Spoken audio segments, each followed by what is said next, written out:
প্রথমত আমি আল্লাহ পাকের দরবারে অশেষ শুকরিয়া আদায় করছি। আমাকে আমার দলের মাননীয় চেয়ারপারসন দেশনায়ক জনাব তারেক রহমান যথাযথ মূল্যায়ন করেছে। মূল্যায়ন করে আমাকে সর্বশেষ গত 27 তারিখ, এই মাসের 27 তারিখ আমাকে আমার মনোনয়নপত্র দিয়েছে। আজকে সেই মনোনয়নপত্র দাখিল করতে আসছি। আমার ইচ্ছা চট্টগ্রাম 6 রাউজানে যে সন্ত্রাস, যে চাঁদাবাজ মুক্ত, দখলদার মুক্ত, মাদক মুক্ত রাউজান করার আমার একটা দৃঢ় সংকল্প। নতুন এবং ফিরে আসা গ্রাহকদের জন্য নগদে চলছে ক্যাশব্যাক সহ প্রতিদিন হাজারো উপহার জেতার সুযোগ। হবে আশা আর ফেরা, সারপ্রাইজ সেরা।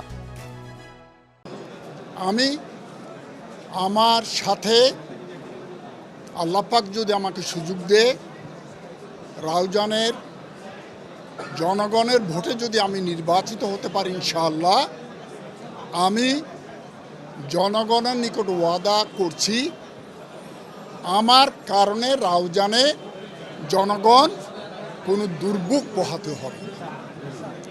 সবাইকে শান্তিপূর্ণভাবে রাউজানে অবস্থান করার সে ব্যবস্থা ইনশাআল্লাহ আমি করব। আমি একটু বলি, রাউজানে যে আমি নির্বাচন করব, ধর্ম বর্ণ নির্বিশেষে, দলমত নির্বিশেষে সবার সহযোগিতায় আমি আমার কর্মকাণ্ড পরিচালনা করব।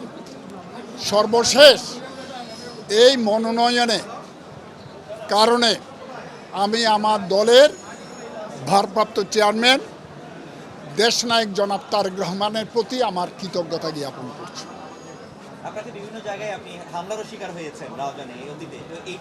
আমি হামলার শিকার হয়েছি, বাট আমি হামলা করিনি, হামলার জবাব দিইনি। আমি জবাবটা এইভাবেই দিতে চাই, দলের মনোনয়ন নিয়ে জনগণের সেবার মাধ্যমে আমি সেই মনোনয়ন দিতে চাই।